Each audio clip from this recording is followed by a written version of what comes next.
آج ہم سبق نمبر 9 جنگل کی زندگی پڑھ رہے ہیں۔ آپ کے پاس اگر بک ہے تو آپ اس میں دیکھتے جائیے، اور جو مشکل الفاظ آئیں گے میں انشاءاللہ اس کے آپ کو میننگ بعد میں بتاؤں گی۔ یہ ہے ہمارا پیج نمبر 44۔ جنگل کی زندگی کے متعلق آپ نے بہت سی کہانیاں سنی ہوں گی۔ آؤ آج آپ کو جنگل کے بارے میں کچھ اور دلچسپ باتیں بتائیں۔ جنگلی جانور اتنے خونخوار نہیں ہوتے جتنا عام طور پر انہیں سمجھا جاتا ہے۔ یہ بلا وجہ انسانوں کو نقصان نہیں پہنچاتے، البتہ بھالو اگر اپنے بچوں کے ساتھ ہو تو کبھی کبھی بے وجہ حملہ کر بیٹھتا ہے۔ لیکن سچی بات تو یہ ہے کہ شیر، چیتے، ہاتھی، گینڈے اور دوسرے جنگلی جانوروں سے دور ہی رہنا بہتر ہے، کیونکہ ہم لوگ ان کے طور طریقے نہیں سمجھتے اور ایسی بات کر بیٹھتے ہیں جس سے جانوروں کو ہمارے اوپر غصہ آ جاتا ہے۔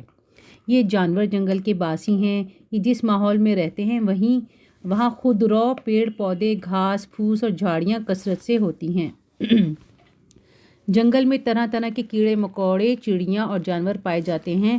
جنگل میں کوئی نہ کوئی چشمہ، جھیل یا ندی بھی ہوتی ہے۔ تمام جنگل ایک سے نہیں ہوتے، بلکہ ہر جنگل کی آب و ہوا اور زمین کی بناوٹ مختلف ہوتی ہے، اسی کے لحاظ سے وہاں کے پیڑ پودے اور جانور ہوتے ہیں۔ مثال کے طور پر شیر صرف ایسے جنگلوں میں ملتا ہے جہاں خوب جھاڑیاں، پیڑ پودے اور شکار کے لیے چھوٹے بڑے جانور ہوتے ہیں۔ ہمارے ملک میں کئی قسم کے جنگل ہیں۔ ہمالیہ اور دوسرے پہاڑی جنگلوں میں طرح طرح کے پیڑ پودے پائے جاتے ہیں، مثلاً چیڑ، دیودار، سال، ساگوان وغیرہ۔ ان جنگلوں میں شیر، تیندوا، بھالو، طرح طرح کے ہرن، بندر اور سانپ بھی ہوتے ہیں۔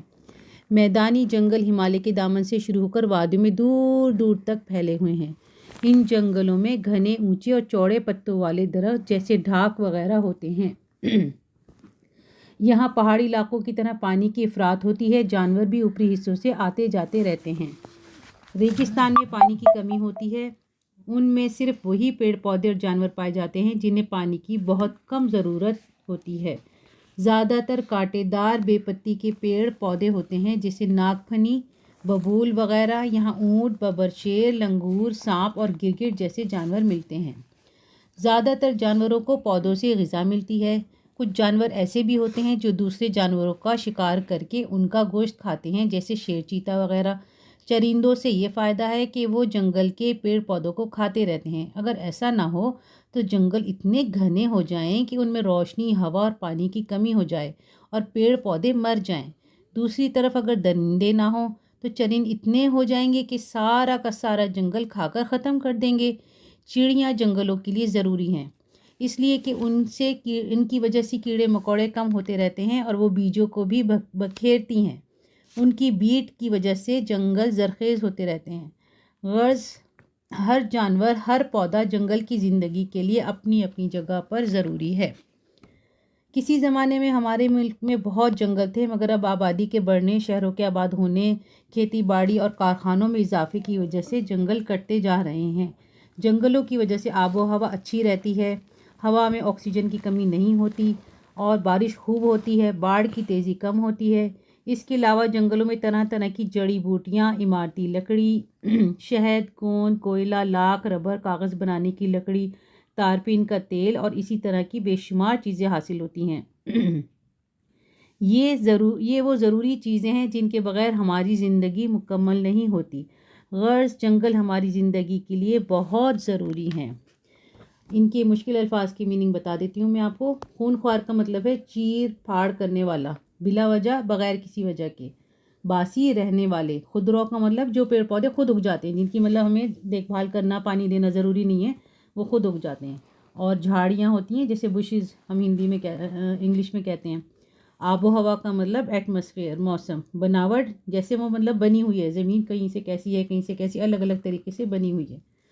اور اگلے پیج پر جیسے ہے افراط۔ افراط کا مطلب ہے زیادتی یعنی فراوانی۔ اور ریگستان، صحرا، آپ انگلش میں آپ اس کو سمجھ سکتے ہیں ڈیزرٹ۔ اور غذا، کھانا۔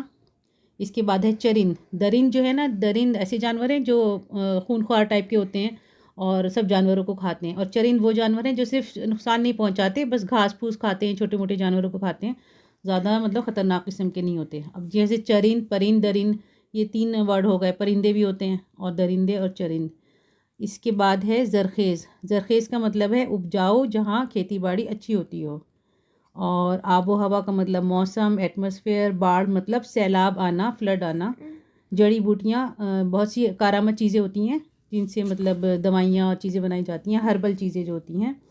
اور یہ میں نے آپ کو سارے الفاظ معنی بتا دیے ہیں. آئی ہوپ آپ کو صحیح سے سمجھ آ گئے ہوں گے.